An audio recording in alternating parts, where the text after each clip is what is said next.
ఇలా మీరు రాజకీయం చేస్తున్నారు. ఎన్డీఎస్ఏ అని ఓ చిల్లర రాజకీయాన్ని పాల్పడుతున్నారు. ఎన్డీఎస్ఏ దేశం మొత్తం ఉంటుందా, ఒక కాళేశ్వరంకే ఉంటుందా? ఇదే గోదావరి నది మీద కిందికి పోతే పోలవరం కొట్టుకపోయింది, పోలవరం డయాఫ్రేమ్ వాల్ కొట్టుకపోయింది, పోలవరం గైడ్ వాల్ కొట్టుకపోయింది, 2000 కోట్ల రూపాయల నష్టం జరిగింది. మరి ఎందుకో ఎన్డీఎస్ఏ పోదు? ఎన్డీఎస్ఏ కాళేశ్వరంకి వచ్చింది గోదావరి మీద, 2 పియర్లు గుంగితే వచ్చింది. ఆడ 2000 కోట్ల రూపాయల డయాఫ్రేమ్ వాల్ కొట్టుకపోయి గైడ్ వాల్ కొట్టుకపోతే 5 ఏళ్ళైనా ఎన్డీఎస్ఏ ఎందుకు పోదు? ఇక్కడనేమో 5 రోజుల్లోనే వస్తారు, 5 రోజుల్లో ఇక్కడ వస్తారు. 5 ఏళ్ళైనా పోలవరంలో ఎన్డీఎస్ఏ పోదు.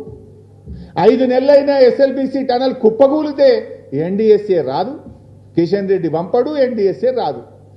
ఎందుకు రాదు? కిషన్ రెడ్డి, రేవంత్ రెడ్డి, కాంగ్రెస్ బీజేపీల మధ్య ఢిల్లీలోనేమో కొట్లాడతారు, గల్లీలోనేమో అలాయి బలాయి చేసుకుంటారు. ఈ రాష్ట్రంలో ఇద్దరు కలిసిపోయింది. కలవకపోతే ఎస్ఎల్బీసీ టనల్ కుప్పగూలి ప్రాజెక్టు భవిష్యత్తు ప్రశ్నార్థకమైతే ఎందుకు ఎన్డీఎస్ఏ రాలేదు? నేను అడుగుతా ఉన్నా. ఇలా పోలవరంలో కూలిపోయింది, మరి అక్కడ ఎన్డీఎస్ఏ పోలే. ప్రత్యామ్నాయ డిజైన్లు చేసిండ్రు, రిపేర్ స్టార్ట్ చేసిండ్రు. ఇప్పుడు కొత్త డయాఫ్రేమ్ వాళ్ళు కట్టనే ఉన్నారు.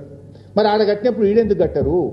ఈడ ఎన్డీఎస్ఏ పేరు మీద ఎందుకు కాలయాపన చేస్తున్నారు? అంటే పోలవరంకో నీతి, కాళేశ్వరంకో నీత, కాళేశ్వరంకో నీతి, ఎస్ఎల్బీసీ టనల్కు ఇంకొక నీత.